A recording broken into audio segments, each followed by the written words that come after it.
Едно од најзначајните оружени востанија што се одиграло на територијата на Македонија во класичниот османлиски период било Карпушовото востание.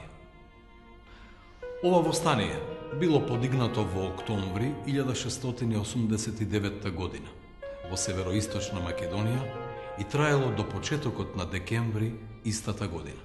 Непосреден повод за него била големата австро-турска војна 1683-1699 година и брзиот пробив на австриската војска длабоко на територијата на Османлиската империја.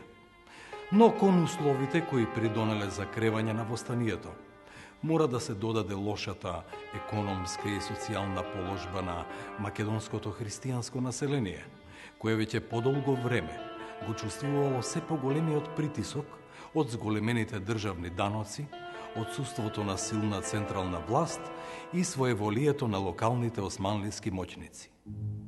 Големата австро-турска војна започнала со грандиозниот поход на османлиските војски против Австрија во 1683 година. Веќе во истата година, османлиите одново се нашле под зидините на Виена. Се чинело дека остварувањето на целта за пробив кон срцето на Европа било на дофат на раката. Меѓутоа, по неуспешната двомесечна опсада на градот му пристигнала помош од полскиот крал Јан Собјески. Османлиските војски биле одбиени и величествениот поход, започнат толку помпезно, се претворил во срамен пораз и панично повлекување. На Австрија и Полска им се придружила и Венеција, така што во март 1684 година била создадена така наречената Света Лига, кон која во 1686 година се приклучила и Русија. Османлиската империја била исправена пред непобедлив воен сојуз. Војната завршила во 1699 година со мировниот договор од Карловац. Со него, Османлиската империја за прв пат во својата воена историја била принудена да направи големи територијални отстапки. Ваквиот конечен резултат, наречиси дведецениската војна, бил предизвикан од успешните операции на австриската војска, која навлегла длабоко на османлиска територија. Таа на 6 септември 1688 година го презела Белград, а во истиот месец наредната година, под водство на Марк грофот Лудвиг Баденски, таа го освоила и Ниш, нанесувајќи им страшен пораз на османлиите. Одовде, австриската војска ги продолжила своите операции во два правци. Едниот дел, предводена од Баденски, се упатил на север да го освои градот Видин на Дунав. Другиот дел, начело со генералот Пиколомини, добил задача, пробивајќи се на запад преку Косово, да избие на Јадранското море. Овие походи на австријците биле пропратени со постојани повици до христијаните од Балканот да им се приклучат во борбата против османлиите. Ваквите повици не останале без резултат. Кога генерал Пиколомини се упатил од Ниш преку Прокупле кон Косово со 8800 пешаци и коњаници, колку што броела неговата армија, 3400 биле српски доброволци. А кога кон средината на октомври влегол во Приштина, бил пречекан од неколку илјадно српско и албанско население, кое било спремно за соработка. Во тоа време во Македонија условите за живење станувале се потешки. За потребите на војската, османлиската држава го зголемила откупот на житото, земјоделските производи и добиточната храна. Откупните цени биле далеку под нивото на реалната вредност на производите. По паѓањето на Белград, 6 септември 1688 година, бил воведен нов паричен данок во висина од 133 гроша од куќа, а во истата година повторно биле воспоставени порано укинатите даноци за трговија со вино и ракија. Таков данок бил наложен и на тутунот.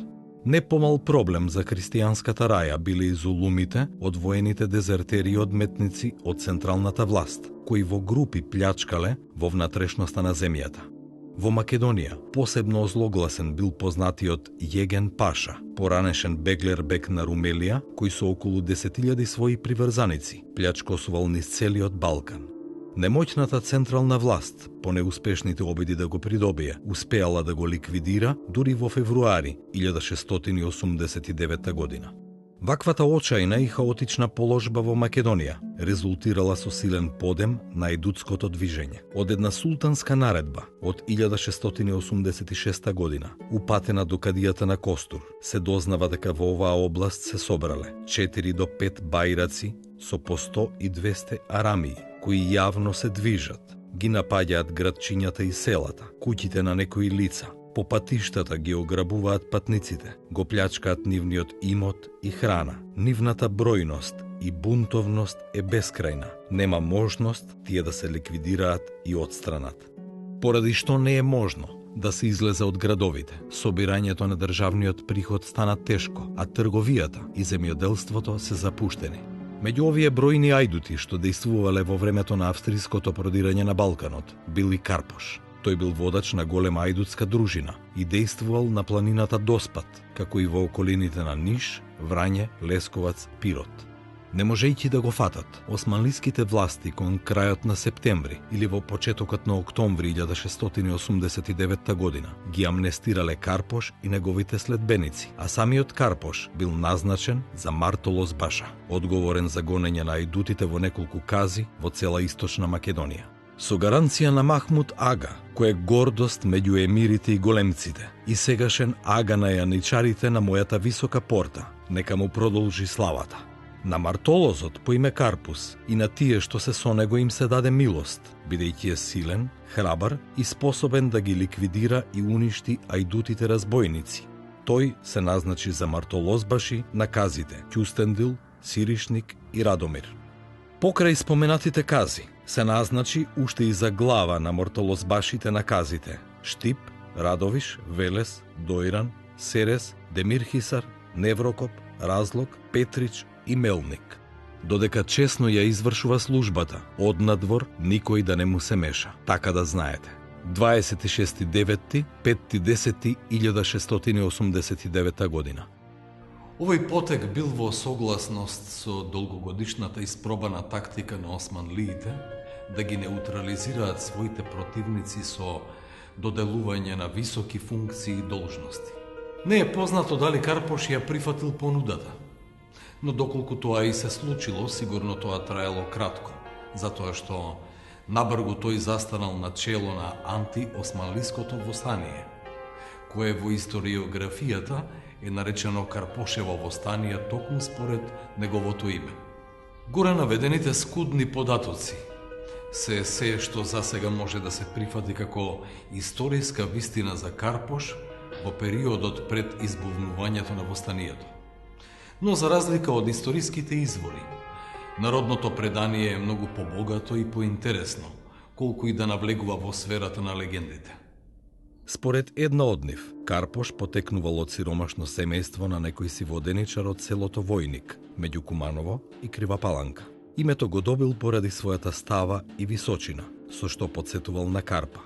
Од родното место, тој со својот татко побегнал во кратовското село Конјух, но поради немање земја, набргу почнал да работи во кратовските рудници. По една година повторно се вратил дома, се оженил со некоја сиромашна девојка, а потоа заменал на работа во Влашко, Романија. Враќајќи се по неколку години со многу пари во селото, каде што го чекала жената со двата сина, бил нападнат и оплячкан од османлиите. Поради тоа, бил принуден повторно да се вработи во кратовските рудници, сега исполнет со желба за одмазда. Кога разбрал дека германците напредуваат кон Македонија, тој веднаш ги собрал и ги разбунтувал селаните што работеле во рудникот. Кога започнало востанието, не може точно да се определи, но со сигурност може да се каже дека веќе околу 20 октомври 1689 година востаниците на Карпош навлегле во напуштената од османлиите Крива Паланка. Тоа им било овозможено од вакуумот што се создал на просторот меѓу Врање, каде застанале австриските војски, и Штип, каде се повлекле османлиите. На тој начин, Крива Паланка, која како утврдување била изградена во 1634-35 година, станала првото упориште на Карпош. Овде востаниците заплениле 6 топови, оружје и храна, а веднаш потоа ја зацврстиле тврдината и ја заградиле со широки и длабоки ровови. Втората поголема населба што паднала во раце на востаниците била малата касаба Куманово. Покрај неа, тие изградиле сосем ново утврдување и изгледа дека таа населба станала центар на востаничката територија. Локалното народно предание во Кумановско, како и некои современи турски хроники, го нарекуваат Карпош крал на Куманово. Таа титула наводно му била доделена или потврдена од страна на австрискиот цар Леополд I, праќајќи му при тоа и калпак, еден вид шапка, како надворешен знак на признание. Власта на Карпошевите востаници најверојатно се протегала и на рударскиот центар Кратово. Во локалната меморија останало да живее преданието според кое, кога австријците се приближуваа кон Кратово, се побунија сите рудари против турците, меѓу кои имаше и доста германски саси, кон кои се придружи и локалното население. Така се развија улични борби. На крај, кратовската турска посада се затвори во познатата голема бања и Хаджи Костовата кула. Тогаш бунтовниците го урнаа покривот на бањата и ги истепаа сите луѓе кои се најдоа таму, додека со дим и оган ги уништија сите оние кои беа скриени во кулата. Според некои автори, Карпош држел територија уште појужно од Кратово, одејќи дури до Кочани, што исто така не е потврдено од изворите. Исто така и за Скопје не може со сигурност да се каже дека било заземено од Карпош. По неговото опожарување на 27. октомври 1689 година. Меѓутоа, од современите османлиски хроничари може да се насети дека и овој празен простор го запоседнале востаниците по повлекувањето на австријските војски во Качаник, а на османлиските во Велес. На тој начин може да се каже дека Карпош со своите востаници имал контрола на една поголема територија, која се протегала меѓу Грделичката клисура и Штип. На исток одела пред Кјустендил, а на запад Сечини го вклучувала и Скопје. Таа контрола востаниците ја задржале околу 6 седмици и не е познато дали имало обиди во неа да биде организирана било каква власт. Не постојат точни и сигурни податоци, ниту за бројноста на востаниците. Османлискиот хроничар Рашид тврди дека Карпош действувал заедно со неколку илјада невернички непријатели. Во извештајот на румелискиот беглербек Мустафа Паша, испратен до везирот Коџа Махмуд Паша, се вели дека околу Крива Паланка биле собрани околу 20.000 христијани, кои имале 6 топови и се спремале да го нападнат Кјустендил. Без разлика што оваа бројка е претерана, може да се предпостави дека бројот на Карпошевите востаници изнесувал неколку илјади и дека востаниците имале сериозни намери за напад на Кјустендил. Се чини дека Скопје, откако било запалено од австријците, краток период било во востанички раце. Паѓањето на Скопје во австријски раце е поврзано со намерата на генерал Пиколомини да продолжи со напредувањето на југ, со желба да стигне дури до Солун. На 22. октомври тој со својата војска се упатил од Приштина кон Качаник и веќе на 25. октомври навлегол во Скопското поле. Истиот ден влегле и во градот, кој бил полн со залихи од храна и трговски стоки, но напуштен од неговото население и од османлиската војска. Поради тоа што немал доволно војници и веќе бил доволно оддалечен од главнината на австријската војска, Пиколомини решил веднаш да се повлече од градот, кој според неговите зборови по својата големина му личел на Прага. Затоа придонел и фактот што во тоа време во Скопје беснеела чума. Но пред да се повлече, Пиколомини донел одлука да го запали Скопје. Во своето писмо до царот Леополд, Пиколомини меѓу другото напишал: Се решив, иако неволно, градот под пепел да го закопам. Ми беше жал за зградите какви што во оваа војна уште не сум видел. Џамиите од најубав мермер и парфир, со илјадници кандила и позлатени курани на кои човек би им посветил внимание и во Рим. Убавите старини, бавчи и градини, иако со варварски вкус направени, големите резерви од средства за живот, сето тоа, не сакајќи, на пламенот морав да го дадам. Но, да не му оставам на непријателот ништо што не може да се зачува. Страв и трепет меѓу варварските народи да раширам, и оружјето на својот господар и во најдалечните краишта да го направам страшно, се решив да ја извршам таа работа. По сите градски агли се поставија луѓе со факели, на знак од 3 топовски истрели. се вивна пламенот и чадот го помрачуваше сонцето на 26 октомври и другиот ден по него. Ние стоевме на еден висок рид и под звуците на војничките инструменти го гледавме огнот над ова убаво место. Навистина не без мака и жал. Додека ни идеше на ум мислата дека и убавите предградија на Виена ја доживеаја истата судбина. По повлекувањето од Скопје, австријците направиле уште неколку пробиви длабоко на територијата на Македонија со цел да ги разбијат османлиските трупи и да соберат залихи за војската од населението. Прв таков пробив извршил херцогот Холштајн, кој по смртта на Пиколомини, кој умрел од чума на 9 ноември 1689 година во Призрен, ја презел командата над австрискиот корпус. Дознавајќи дека во Штип е собрана 6000 турска војска, тој тргнал од Кумановското село Оризари и на 10 ноември 1689 година стигнал пред Штип.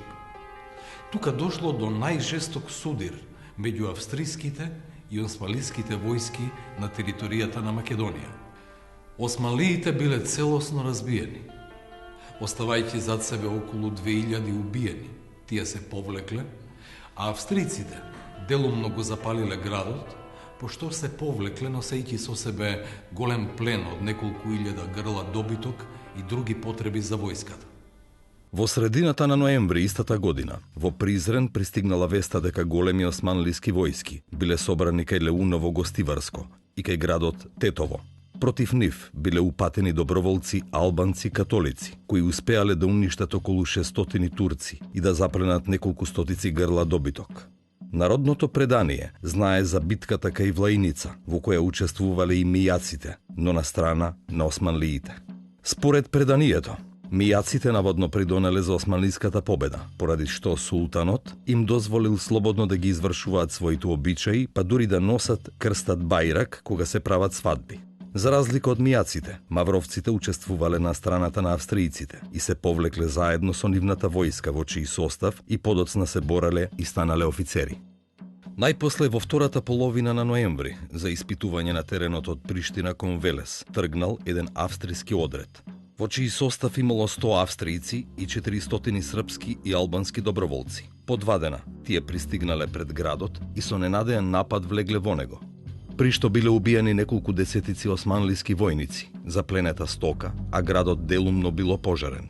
Потоа тие накратко се упатиле кон Тиквеш, но многу бргу се повлекле назад водејќи со себе запленет добиток и други продукти.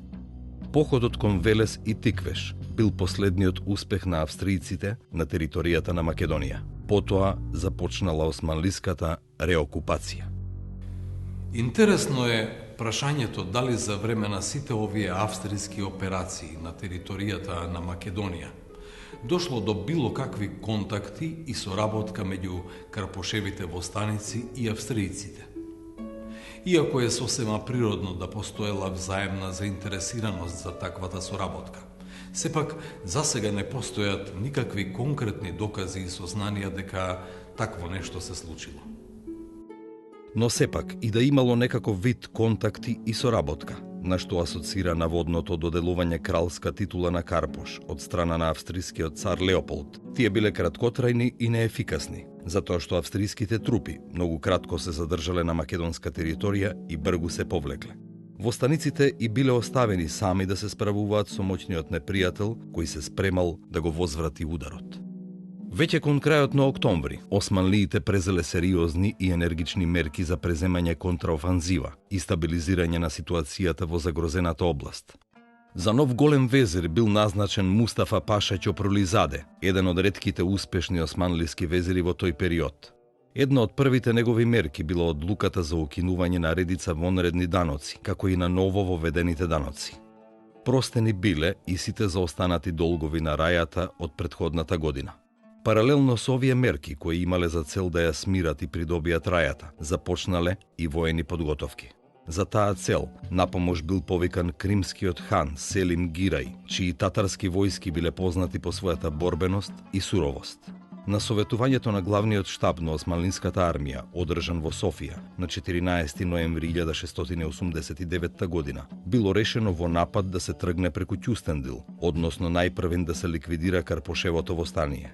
На чело на војската биле назначени главниот командант Коџа Махмуд Паша и кримскиот хан Селим Гирај. Прва на удар на османлиските трупи била Крива Паланка. На локалитетот Каменско поле, пред Крива Паланка, дошло до прв судир меѓу татарската предходница и востаниците. Последниве, кога виделе колкава сила се наближува, ја запалиле Кривопаланечката тврдина и се повлекле кон Куманово. Еве како османлискиот хроничар Рашид го опишува за земањето на Крива Паланка.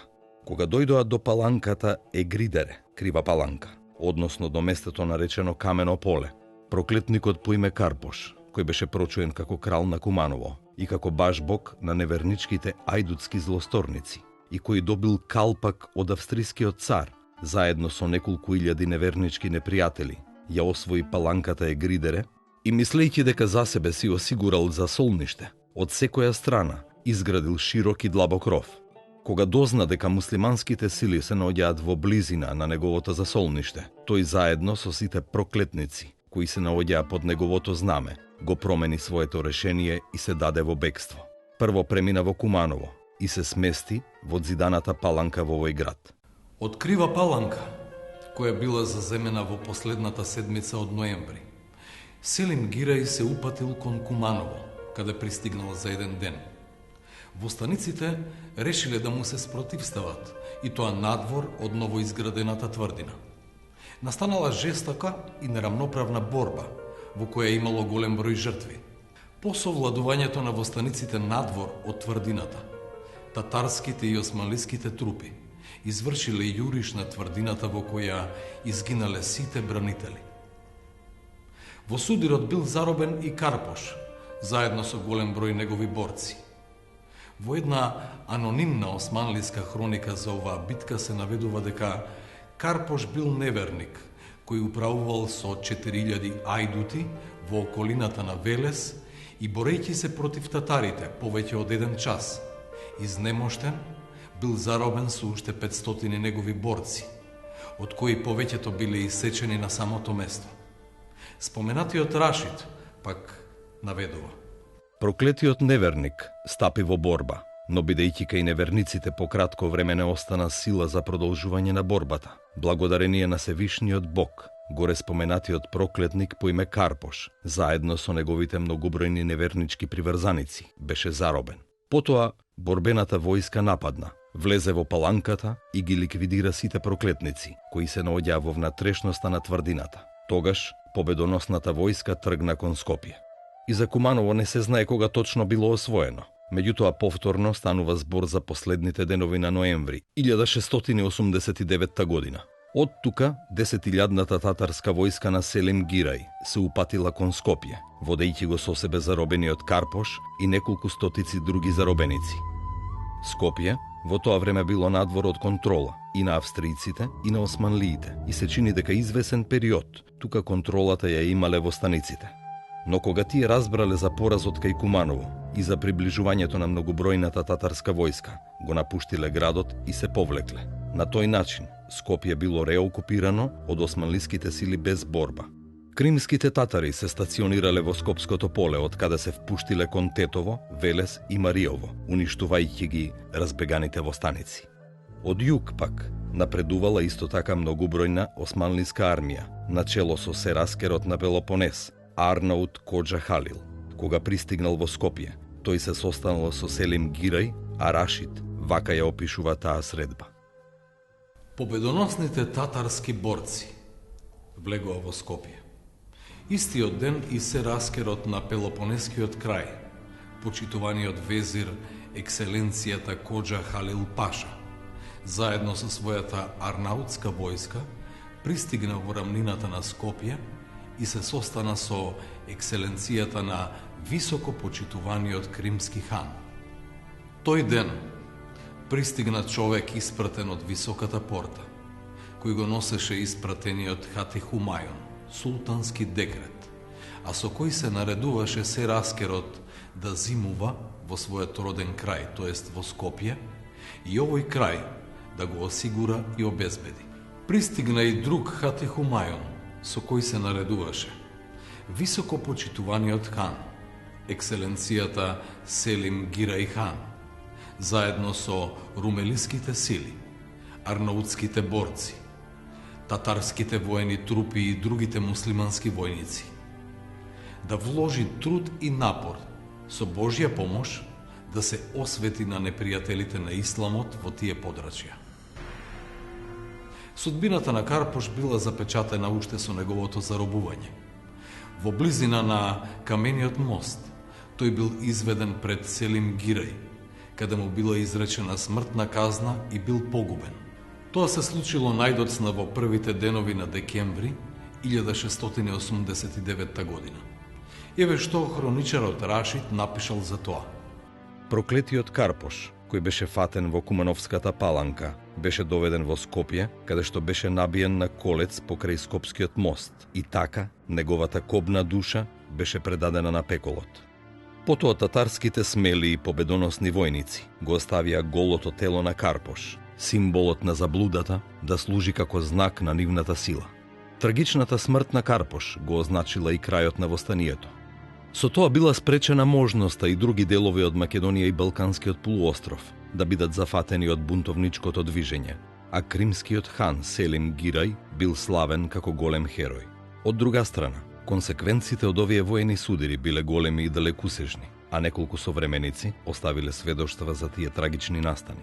Во едно евангелие на манастирот Трескавец сочуван е запис од 1690 година, кој гласи: тогаш Халил Паша со војска го разби Скопје и Качаник и ја сосече Скопската нахија. Тогаш беше тешко зло и Скапија. Во манастирот Дечани непознат калуѓер го напишал следново: во летото од Адама 7198 беше голема војна и плен по сета српска земја. Дојдоа германците и маđарите до Штип и близу до Дупница.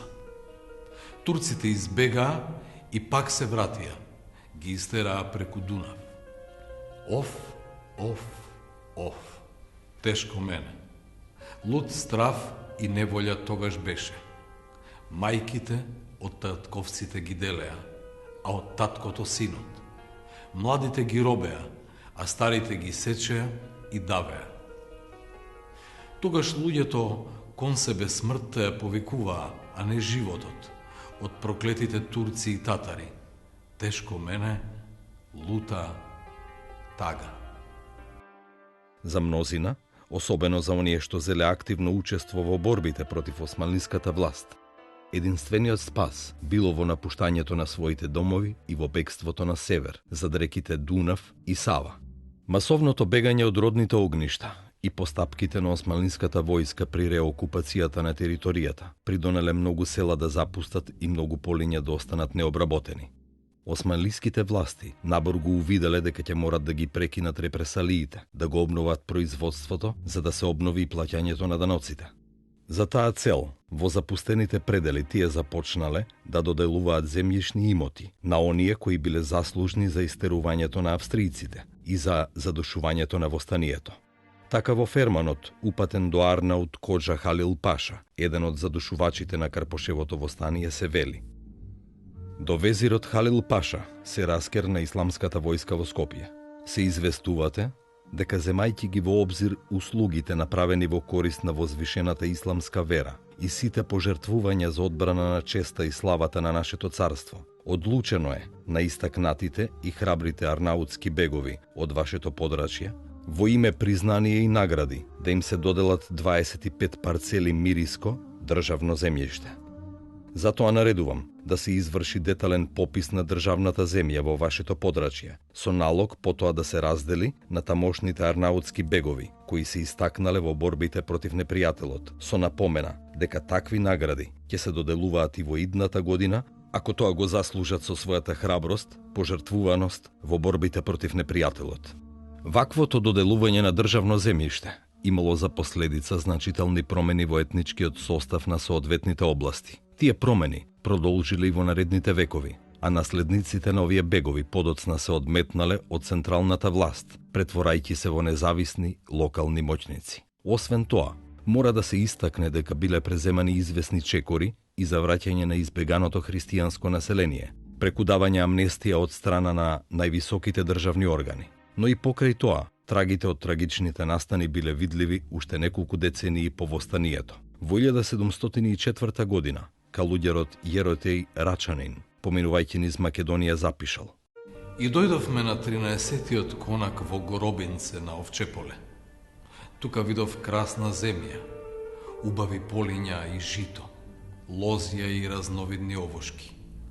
Убави реки течат од планините, изворите се студени и чисти. Тука за време на закуската, од едно место избројавме 14 големи цркви од бел камен, а сега сите се пусти.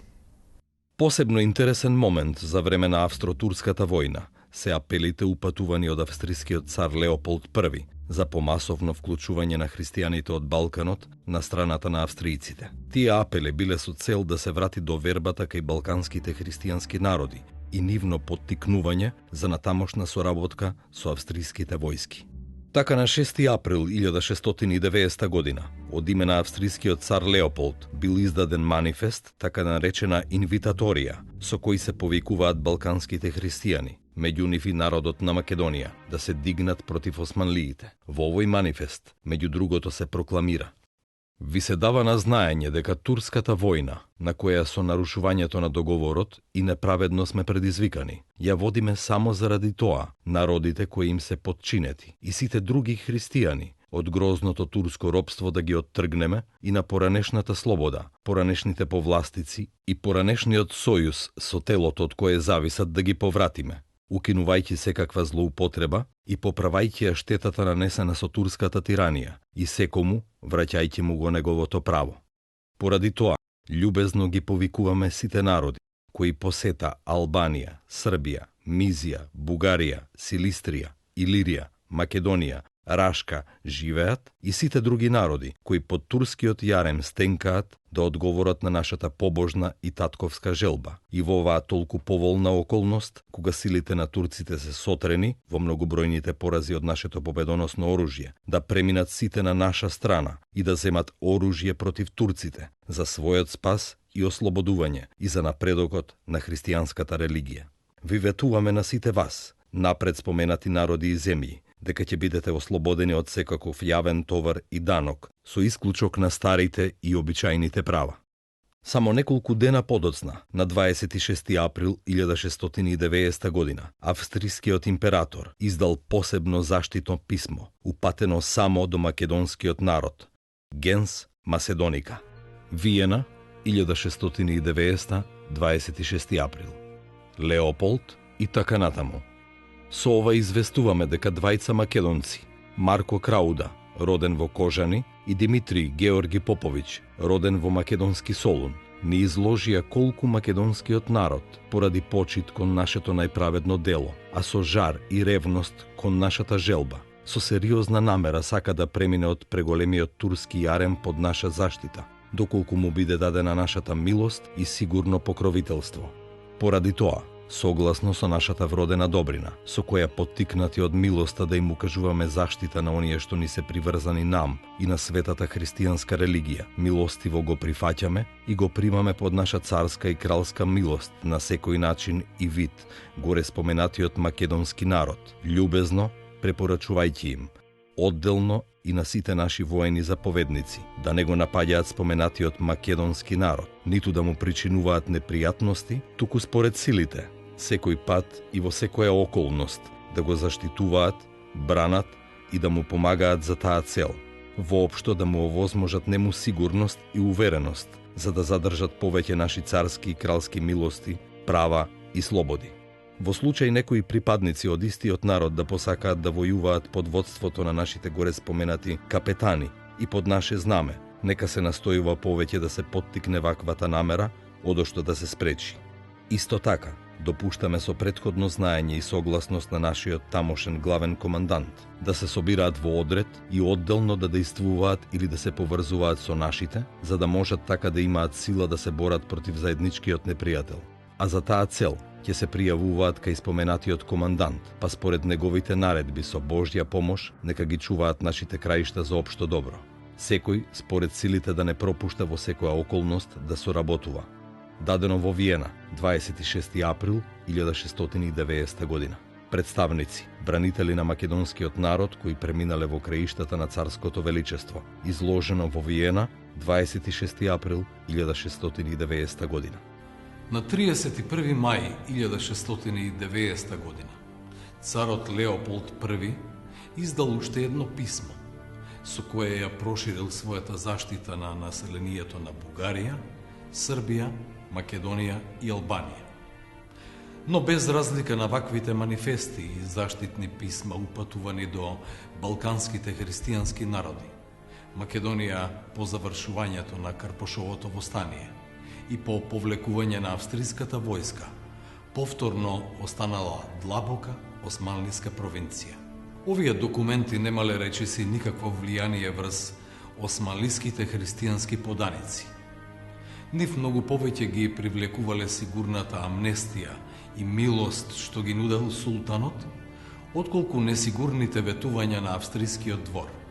Што се однесува до македонските бегалци од другата страна, на северната османлинска граница, тие биле принудувани да се вклучуваат во австриските воени редови и повторно да се враќаат на бојното поле, борејќи се за австриската држава. Ваквите услови принудиле еден дел од бегалците да продолжат понатаму и да преминат дури на територијата на царска Русија, односно во Украина. Овде, од страна на руската царица Елисавета Петровна, им било ветено дека никогаш нема да бидат закрепостени, туку секогаш ќе можат да избираат или да останат слободни селани или да влезат во служба на руската армија како војници или офицери. Така од дел од македонците, кои се преселиле во Украина во 1759 година, бил формиран посебен македонски полк. Другите бегалци, кои не можеле или не сакале да влезат во полкот, добиле земја за обработување покрај реката Днепар, каде што бил стациониран македонскиот полк. Тука тие ја пренеле и својата топонимија од старата татковина и новооснованите села во Украина ги нарекле Скопско село, Новаја Каратовка, Нови Полог, Македонско е село и Куманово. И покрај трагичниот крај на Карпошевото востание, сеќавањето на него останало долго во меморијата на македонскиот народ, иако времето избришало бројни детали од тој настан. Сеќавањето на легендарниот Карпош од 17 век беше обновено во текот на антифашистичката борба и народно-ослободителната војна 1941-45 година на македонскиот народ во името на народниот херој Христијан Тодоровски Карпош, кој како и неговиот претходник загина на бојното поле.